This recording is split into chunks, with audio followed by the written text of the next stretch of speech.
Assalamualaikum warahmatullahi wabarakatuh. Assalamualaikum warahmatullahi wabarakatuh. Gimana nih kabar teman-teman yang di rumah? Semoga sehat selalu ya. Apalagi di masa pandemi seperti ini, semoga kita selalu terjaga kesehatan semuanya. Perkenalin, nama saya Fadlan Raihan dari anggota Hima Kewirausahaan Animasi. Di sini saya nggak sendiri, saya ditemenin sama Dimas Bayu Rifkiawan dari anggota Hima Animasi juga, Kewirausahaan. Dan maksud dan tujuan kita berdua di sini, kita pengen ngajak ngobrol teman-teman nih. Kita punya konten namanya obrolan. Ngobrol seputar kewirausahaan. Dan di sini kita punya narasumber pemateri yaitu pengajar kita sendiri. Yang akrab teman-teman panggil Bu Ocha. Untuk Bu Ocha, boleh Bu say hi atau perkenalkan diri? Halo, apa kabar semua? Semoga semua dalam keadaan sehat ya. Oke. Perkenalkan, nama saya sih lengkapnya Cipri Rosa Kartika, tapi biasa dipanggil Bu Ocha. Seperti tadi Mas Fadlan sudah sampaikan, jadi kita di sini mau sharing ngobrol-ngobrol ringan aja ya Mas ya, tentang kewirausahaan. Semoga semuanya di sini pada seneng tentang kewirausahaan, kemudian juga supaya kewirausahaan yang ada di Indonesia semakin berkembang dengan banyaknya bertambahnya mahasiswa-mahasiswa yang menggeluti dunia kewirausahaan. Gitu.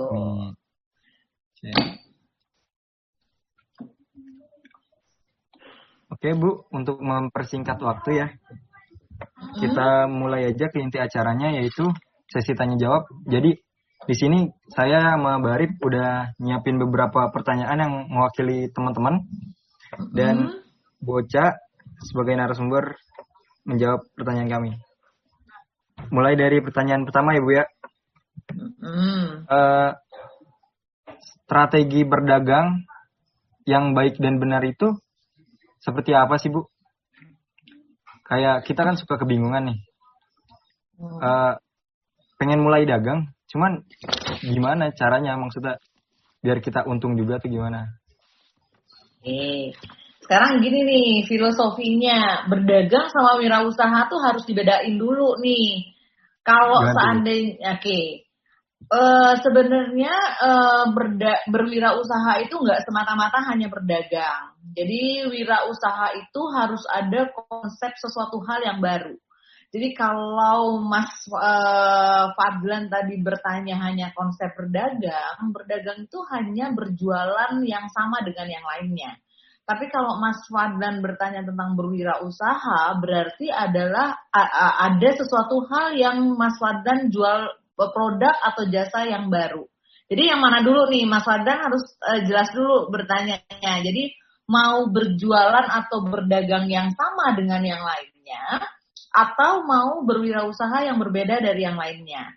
Jadi itu, jadi harus dibedakan dulu. Jadi Mas Fadlan mau yang mana dulu nih tanyanya?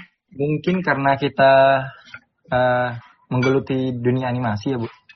Masuk ke dunia desain juga, mungkin masuk ke wirausaha Bu, lebih ke wirausaha jasa. Good.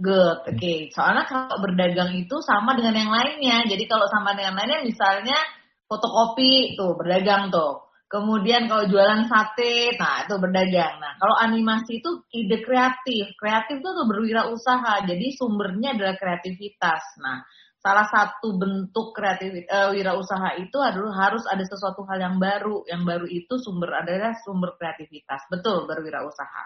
Nah, gimana caranya? Pertama adalah kuasai pasar dulu. Jadi, Mas Fadlan kalau bertanya, bagaimana caranya harus kuasai pasar? Jadi, kalau kita mau berwirausaha, pertama harus kenali dulu pasarnya. Jadi, jangan Mas Fadlan itu masuk ke dalam pasar yang Mas Fadlan tuh nggak kuasain pasarnya. Mas Fadlan di sana animasi. Mas Fadlan harus tahu pasar animasi itu seperti apa. Kemudian konsumen animasi itu seperti apa. Jangan Mas Fadlan nggak tahu konsumen animasi itu seperti apa dan pasarnya seperti apa. Seperti itu. Kemudian tadi Mas Farhan udah tahu bahwa konsepnya adalah harus ada kreativitas di situ. Harus ada sesuatu hal yang baru di dalam konsep bisnis atau konsep usahanya Mas Fadlan. Ya. Kemudian setelah itu pastinya harus ada kerja keras ya, harus ada kerja keras karena memang sesuatu hal yang baru itu dimulai dari kerja keras karena memang memulai sesuatu hal yang baru itu tidak sama dengan yang lainnya, berarti harus trial, harus mencoba, kemudian kemudian mencoba, kemudian error, coba lagi trial error, coba lagi trial error seperti itu sampai nanti menjadi sesuatu yang mature, yang mantep gitu baru dijual seperti itu. Kemudian pasti setelah itu baru nanti harus sabar. Kemudian nanti harus ada cekatan, kemudian baru ramah kepada ramah kepada pelanggan seperti itu. Tapi yang paling penting adalah kenali dulu pasarnya, kemudian kenali dulu problem yang ada di masyarakat seperti apa, kemudian Mas Fadlan datang untuk memberikan solusi terhadap masalah yang dihadapin oleh konsumen yang ada di pasar tersebut seperti itu. Contohnya misalnya gini. Sekarang kita tahu bahwa pasar di animasi itu banyak kurang film-film yang tentang genre anak-anak misalnya. Banyaknya sekarang genrenya dewasa gitu. Nah, berarti artinya Mas masuk menciptakan sebuah produk atau sebuah jasa atau sebuah apapun ya, misalnya produk lah ya, produk menghasilkan film-film animasi untuk genre anak-anak misalnya seperti itu. Atau misalnya sekarang pembelajaran jarak jauh banyak sekali modul-modul yang menggunakan animasi karena sekarang banyak orang-orang lebih mudah menerima pembelajaran menggunakan animasi dibandingkan tulisan misalnya seperti itu. Nah, berarti kan itu peluang. Nah, berarti Mas Fadlan dan teman-teman juga bisa melihat peluang tersebut sebagai sebuah peluang usaha untuk mendapatkan pangsa pasar yang bagus di situ seperti itu. Jadi kenali dulu pasarnya, kemudian ada problem nggak di pasar tersebut, konsumennya ada atau enggak, konsumen butuh apa, nah, Mas Fadlan masuk untuk memberikan solusi terhadap masalah yang dihadapi oleh konsumen tersebut. Gitu. Oke, jadi poinnya itu pertama kuasai pasar, ketahui pasar dan problemnya ke depan. Yang kedua mengetahui konsumen dan cari peluangnya ya Bu. Yang ketiga harus ada kreativitas dan terakhir berani nyoba dan sabar ya Bu ya. Iya harus berani coba. Oke, untuk pertanyaan kedua bisa disampaikan sama Barip. Oke Bu, kita lanjut ke pertanyaan kedua ya. Jadi pertanyaan kedua itu, cara melayani pembeli yang baik dan benar itu seperti apa sih Bu saat kita berusaha untuk memasarkan produk kita? Terima kasih Bu. Baik, pertama dengan sapa dan salam dulu ya. Kita menyapa dan memberikan salam dulu. Kemudian pasti memberikan muka dengan muka yang ceria dan memberikan senyum yang manis dulu atau senyum yang paling indah gitu kan, seperti itu. Kemudian menanyakan apa yang dibutuhkan oleh konsumen kita, ya, yang dibutuhkannya apa. Kemudian kalau seandainya yang dibutuhkan apa, kemudian memberikan solusi terhadap apa yang dibutuhkan oleh konsumen kita. Kalau ternyata tidak ada, kemudian kita bisa memberikan alternatif lain, ya, seperti itu. Kemudian setelah itu memberikan harga yang pantas terhadap produk atau jasa yang dibutuhkan oleh konsumen. Jadi jangan kita melihat wah ini kayaknya konsumennya borjuis nih. Kalau konsumennya borjuis nih kayaknya bisa naikin harganya seperti itu. Jadi artinya harganya ya standar aja. Jangan nih konsumennya nih kayaknya jarang melihat toko kita nih. Kalau seperti bisa kita upgrade nih harganya. Jangan seperti itu. Jadi artinya standarisasi price gitu. Jadi siapapun konsumen kita, ya jangan pernah mengupgradekan price. Siapa tahu konsumen yang datang ke kita itu adalah konsumen yang dari mulut ke mulut. Kamu mau misalnya perlu jasa atau produk animasi tertentu, ya datang ke brand itu gitu, seperti itu. Karena dia adalah new customer, terus kamu, wah ini kayaknya new customer baru, naikin harga kayak gitu kan, jangan kayak gitu. Jadi jangan pernah mengupgrade harga. Terus kemudian setelah itu jangan lupa ya mengucapkan terima kasih, seperti itu. Artinya layanin pelanggan sebaik mungkin. Pertamanya ya itu tadi yang saya bilang tuh, pertama ada sapa salam, kemudian ya menanyakan apa yang perlu yang diperlukan oleh konsumen kita. Oke Bu, terima kasih untuk jawabannya. Kita lanjutkan ke pertanyaan selanjutnya. Boleh Fadlan lanjutkan? Oke Bu, pertanyaan berikutnya yaitu peluang berbisnis atau berdagang di masa pandemi COVID-19 ini, apa sih yang cocok Bu? Kan seperti yang kita ketahui beberapa sektor mungkin kena dampaknya yang parah banget ya Bu. Dan kita pun sekarang kebanyakan aktivitas itu dari rumah Bu. Mungkin peluang bisnis apa yang cocok di masa pandemi COVID-19 ini Bu? Oke. Peluang bisnis apa? Pertama, makanan pasti. Semua aktivitas di rumah, orang malas keluar, tapi butuh tetap makan. Ya, makanan. Kemudian pastinya sebenarnya jasa desain itu sangat diperlukan juga loh. Ya, desain grafis, desain, orang malas keluar jadi semua pakai online ya, jasa online ya, itu jasa itu juga sangat dibutuhkan. Kemudian jasa pulsa, kalau misalnya orang nggak pakai wifi gitu ya, itu juga sangat diperlukan menurut saya. Terus kalau seandainya memang orang harus keluar, jasa hand sanitizer, jasa masker kekinian yang unik-unik gitu, wah luar biasa tuh omsetnya. Ya, kemudian jasa tadi saya udah bilang jasa makanan ya, makanan beku, ya yang bisa disimpan beberapa lama 2-3 hari itu lumayan. Kemudian jasa pembuatan video ya, mungkin pembuatan video misalnya.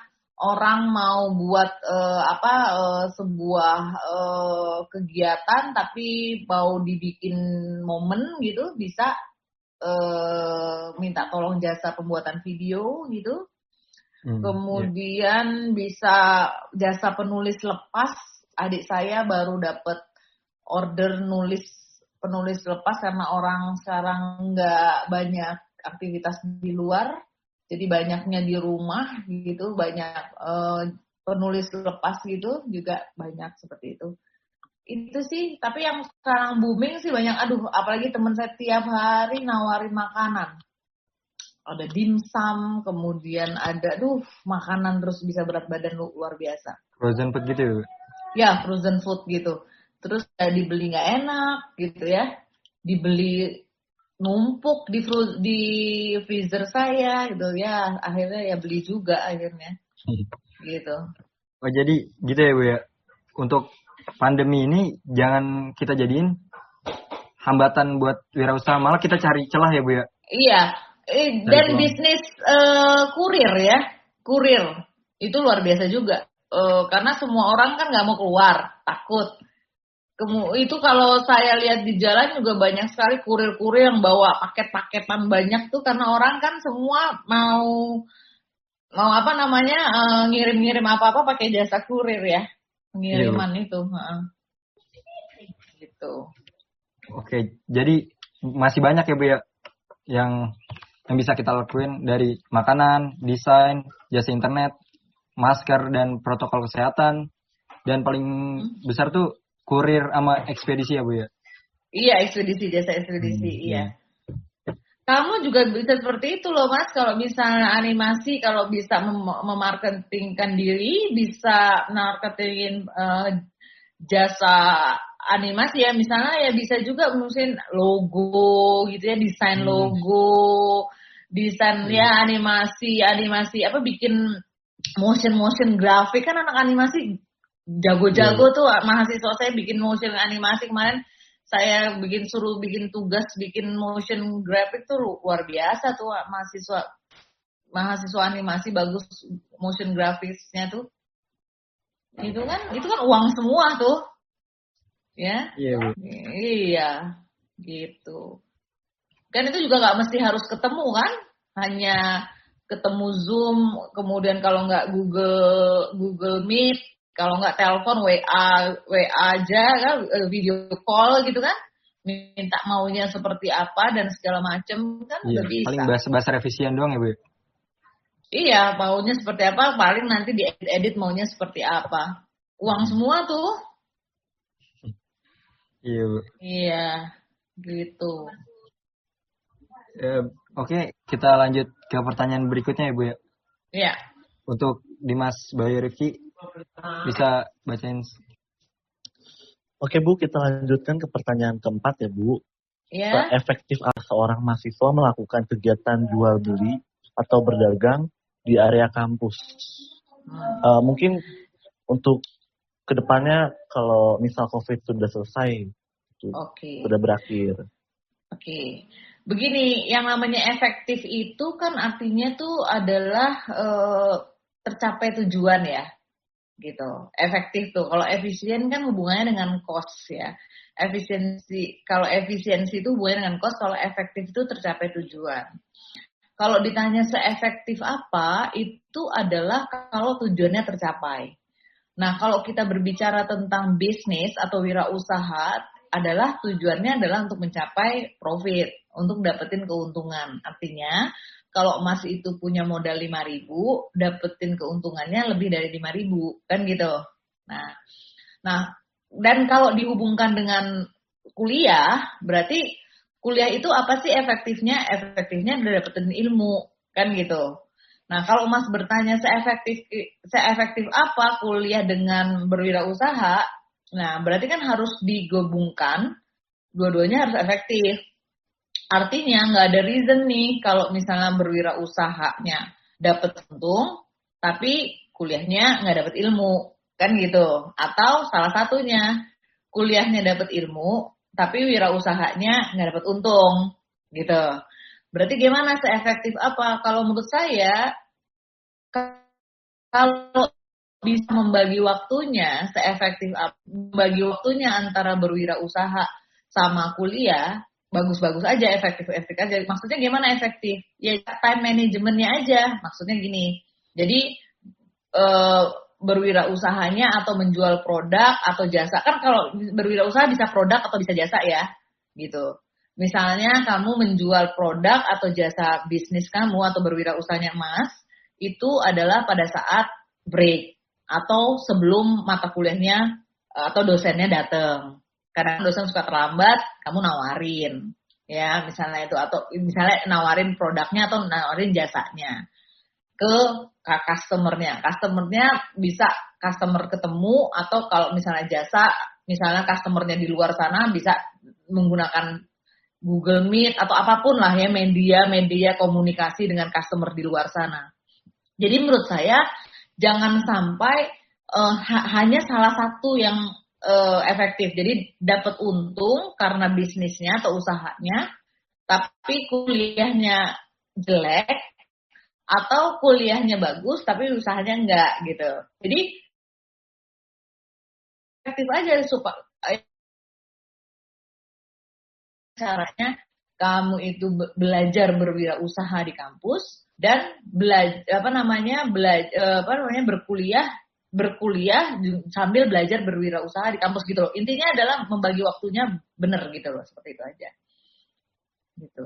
Karena sebenarnya berwirausaha itu juga ada tantangan resikonya, ya. Tantangan resiko di dalamnya adalah berani ambil resiko ya. Artinya nggak zona comfort kan. Kalau misalnya belajar aja kan comfort ya. Comfort tuh ya artinya ya udah ada dosen, belajar, tugas, belajar kan gitu. Berwirausaha ya nyoba-nyoba. Kalau bikin kayak gini, customer mau atau enggak, nawarin kan gitu kan. Jadi ya kalau misalnya customer nggak mau, coba lagi gitu. Ya nggak apa-apa gitu, namanya berwirausaha emang harus begitu. Tapi yang penting jangan mengganggu kuliahnya, karena kamu tetap gimana pun Mas sama yang lainnya tetap masih sebagai seorang wirausaha, sebagai mahasiswa gitu. Itu aja. Jadi jangan dihilangkan mahasiswanya gitu. Kecuali kalau nanti benar-benar sudah selesai, benar-benar mau fokus di wirausaha, baru boleh mikirin benar-benar wirausaha bener gitu, seperti itu. Oke Bu, terima kasih untuk jawabannya. Bisa kita lanjut ke pertanyaan selanjutnya. Oke Fadlan, bisa dilanjutkan. Oke, pertanyaan yang kelima ya Bu ya. Ya. Ah, Senyum Mas. mungkin ya, mungkin ada kaitannya sama yang tadi nomor 1 ya, soal nomor 1. Hal kecil apa sih yang harus kita punya? Hal kecil apa yang harus ada di kita nih? Terutama buat kita yang baru pengen nyoba berwirausaha atau berbisnis. Oke. Yang harus dimiliki kalau kita berwirausaha itu pertama adalah noble purpose. Noble purpose itu adalah niat mulia. Ya. Jadi segala sesuatunya itu harus ada niat yang mulia. Noble purpose namanya. Segala sesuatu itu menurut saya bukan hanya wirausaha, semuanya itu harus ada niat dari mulia. Kalau kita berwirausaha itu niat mulianya apa dulu? Karena wirausaha tuh nggak gampang. Susah. Kenapa? Karena memulai sesuatu hal yang baru, tadi saya bilang, memulai sesuatu hal yang tidak ada contohnya, memulai sesuatu hal yang keluar dari zona comfort, memulai sesuatu hal yang kita harus berani ambil risiko seperti itu ya. Itu adalah kalau tidak punya niat mulia itu patah pasti, atau kita tuh pasti tumbang di tengah jalan. Tapi dengan adanya niat mulia, maka itu yang akan menguatkan kita kalau seandainya kita itu ada rintangan-rintangan atau kritik-kritik di tengah-tengah kita. Contohnya gini, misalnya Mas kok kuliah di Polimedia, ya niat mulianya apa? Contohnya niat mulianya ingin membahagiakan orang tua, ya. Jadi kalaupun ada di tengah-tengah tuh keadaan yang tidak sesuai dengan keinginan Mas, seharusnya misalnya dosennya jarang datang misalnya. Atau misalnya seharusnya ada praktek nggak pernah ada praktek misalnya. Atau misalnya aduh kok kurikulumnya jadi kayak gini ya, nggak sesuai dengan yang seperti aku bayangkan misalnya kayak gitu. Tapi dengan niat mulia Mas, aku harus tetap belajar di animasi, di prodi animasi karena aku ingin membahagiakan orang tuaku, maka Mas akan terus belajar dan mencari tahu sebenarnya animasi itu seperti apa dengan bagaimanapun caranya, tidak bergantung pada kampus. Seperti itu. Kenapa? Karena niat mulianya Mas. Sama, wirausaha juga seperti itu. Jadi pada saat Mas itu menjalankan bisnis, menjalankan wirausaha, pasti ada rintangan karena memulai sesuatu hal yang baru, yang nggak ada contohnya, itu banyak rintangan.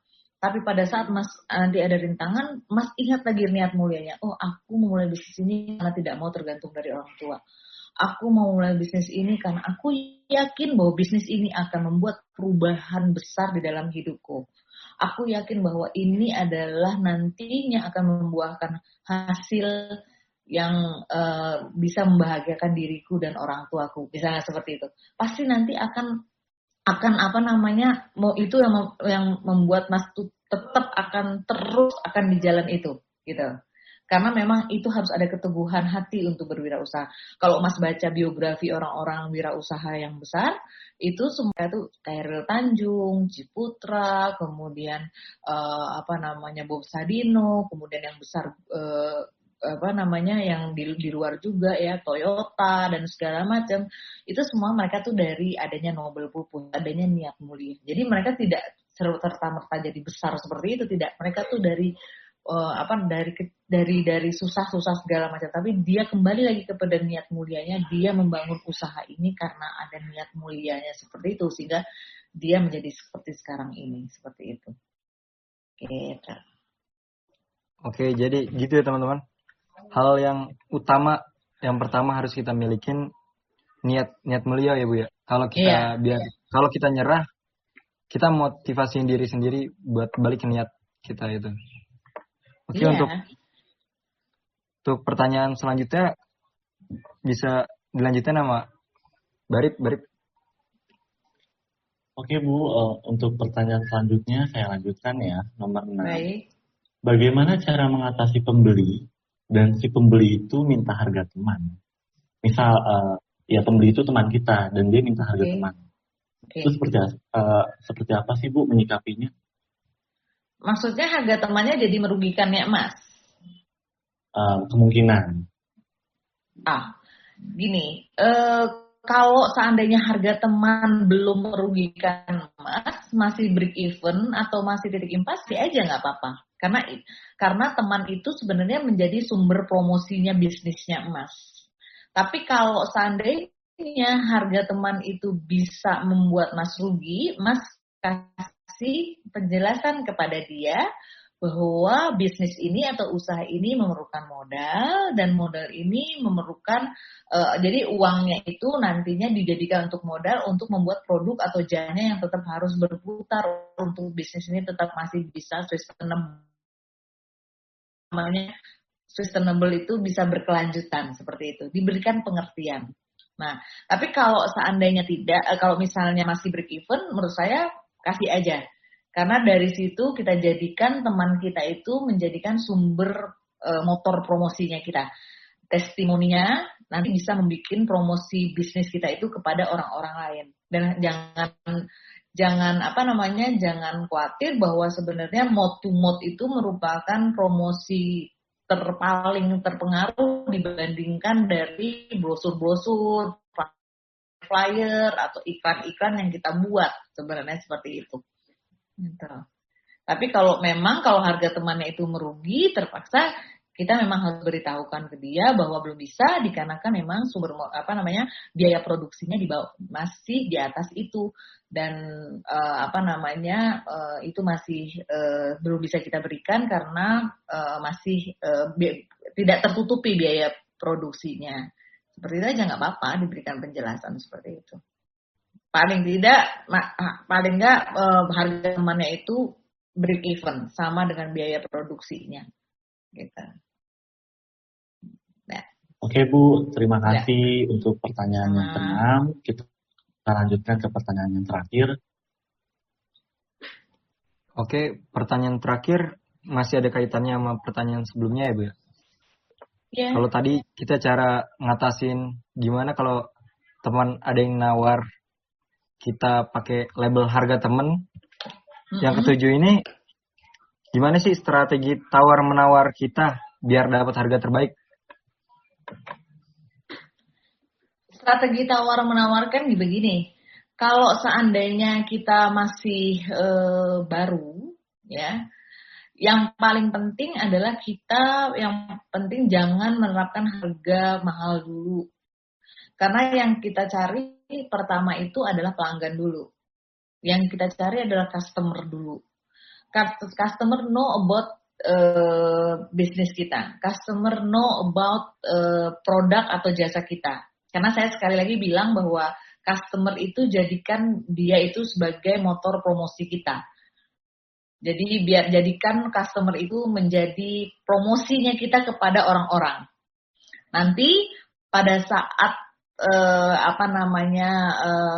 customer kita sudah mulai banyak, sedikit-sedikit kita naikkan harga atau kita tingkatkan kualitas produk kita atau kita naikkan strategi harga kita atau strategi produk kita supaya kita mendapatkan untung gitu. Tapi jangan pertama-tama kita launching produk itu langsung menaikkan kita mendapatkan keuntungan yang besar. Karena kita harus berpikir apalagi kalau seandainya produk kita itu adalah produk yang kompetitornya banyak. Nah, kecuali kalau produk kita yang spesifik. Jadi kalau Mas menghadirkan sebuah produk atau sebuah jasa yang Mas tahu betul bahwa produk atau jasa kita itu uniqueness, sangat-sangat unik. Jadi Mas punya skill yang tidak dipunyai oleh bisnisnya Mas itu adalah produk atau jasa yang bisnis lain nggak punya. Mas boleh bermain harga di situ. Ya. Tapi kalau seandainya produk atau jasanya Mas itu adalah produk atau jasa di mana produk atau jasanya banyak orang yang punya, itu jangan sekali-sekali bermain dengan harga. Gitu. Tapi kalau seandainya produk atau jasanya Mas itu uniqueness, orang lain susah untuk ngikutin, Mas bisa bermain dengan harga. Dengan Mas bisa explain to your customer tentang uniqueness your product, ya harganya itu bisa berbeda daripada yang lainnya. Kenapa harganya bisa berbeda? Karena uniqueness produknya ada di sini, uniqueness jasanya ada di sini, seperti itu. Tapi kalau misalnya enggak, ya Mas nggak bisa bermain dengan harga. Kalau Mas baru introduction atau baru mulai bisnis atau mulai usaha, gitu. Yang penting customer know dulu tentang bisnisnya Mas atau usahanya Mas. Jadikan customer tahu dan jadikan customer yang tahu itu mesin promosinya Mas, gitu.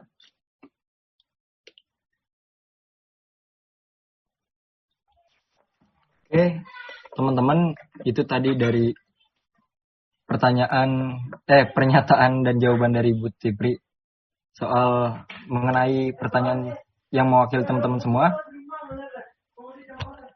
Untuk berikutnya saya serahkan ke Barip.